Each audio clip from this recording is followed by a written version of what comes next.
Berapa banyak kita minum probiotik dalam sehari, berapa kali, apa kalau kelebihan ada efek sampingnya, kalau yang sakit mah apa aman? Nah, mungkin ini Bu Ivon jawab untuk kalau jus pro atau promik dulu ya. Mungkin nanti saya jawab yang lain. Ya. Baik, baik. Kalau untuk jus propromik sih, kita nggak pernah merasa bisa kelebihan bakteri. Kenapa? Kalau apa yang terjadi kalau kita minumnya kebanyakan, kelebihan gitu.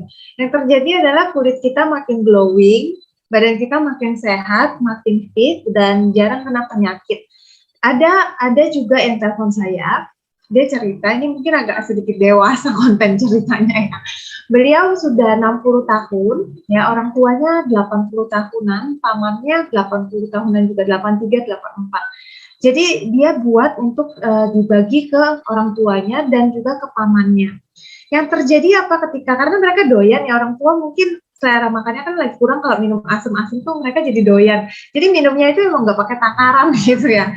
Yang terjadi adalah si pamannya ini yang sudah 84 tahunan mulai bisa kembali ereksi. Jadi mulai bisa ereksi lagi. Nah, si tantenya yang juga 81, 82 itu malah tumbuh bulu ketiak dan rambut putihnya juga menjadi hitam. Jadi ini efeknya ketika kita memperbanyak probiotik dalam tubuh kita. Semua sel akan terregenerasi dengan baik. Itu sih dari pengalaman-pengalaman kami selama ini. Itu kalau untuk sakit mah, malahan itu menguatkan lambung. Kalau misalnya saat minum, kalau memang ada GERD atau sakit mah yang akut ya, dan mah itu kadang diserang tuh karena rasa panik dan juga rasa tidak nyaman dalam pikiran ya, istilahnya tidak tenang, panik. Nah, ada yang sugestinya ketika minum promik yang asam, dia tubuhnya jadi panik. Aduh, ini asam nih, pasti asam lambung kumat nih, gitu-gitu. Bisa saja menimbulkan kayak kembung dan sebagainya, tapi malah disarankan ketika kembung atau perutnya nggak nyaman, diminumin lagi jus pro-nya, gitu. Jadi ini sudah dicoba berkali-kali juga, ketika mereka melakukan tersebut jadi nyaman dan juga lambungnya jadi semakin kuat. Itu kalau dari sisi promik, Pak Jarod. Silakan Pak Jarod kalau dari sisi probiotik lainnya. Ya, makanan itu ya yang bagus itu gizi seimbang ya. Jadi kita perlu makan probiotik itu kan bukan makanan sebenarnya, tapi dia ya probiotik. Tadi fungsinya mengurai, menghasilkan enzim katalis proses-proses dalam tubuh.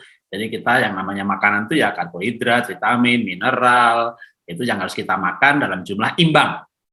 Kalau kekurangan karbohidrat misalnya, ya, ini saya kemarin baru ngobrol lagi dengan Dokter Cynthia. Kalau orang makan dietnya karbonya sampai kurang gitu, nanti bisa memicu kortisol.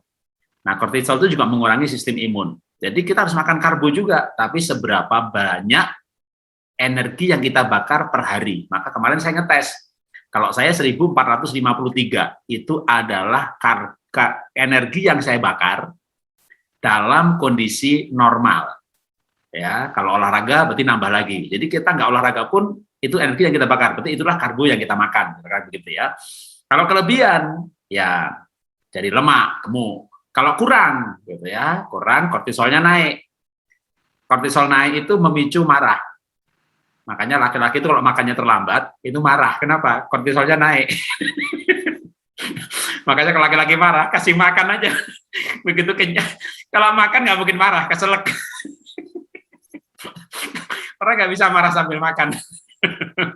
Tapi orang lapar, itu kortisolnya naik. Nah, kortisol itu memicu emosi. Nah, intinya makan itu harus imbang. Nah, termasuk probiotik, mikroba juga harus imbang. Nah, tapi dalam kondisi khusus, misalnya gini, Bapak Ibu ini udah bertahun-tahun nggak pernah ngerti probiotik, makan probiotik, atau makannya ya nggak sengaja, makan tempe gitu ya. Tapi yang sering-sering sakit, sudah banyak minum antibiotik. Nah, inilah yang butuh kayak di doping gitu ya. Namanya doping itu tadi sehari 1 liter, 2 liter gitu ya. Sampai nanti tubuhnya sehat, katakanlah 5 bulan kemudian gitu ya, mencapai keseimbangan. Nah, itu sebenarnya 3 gelas sehari juga udah cukup.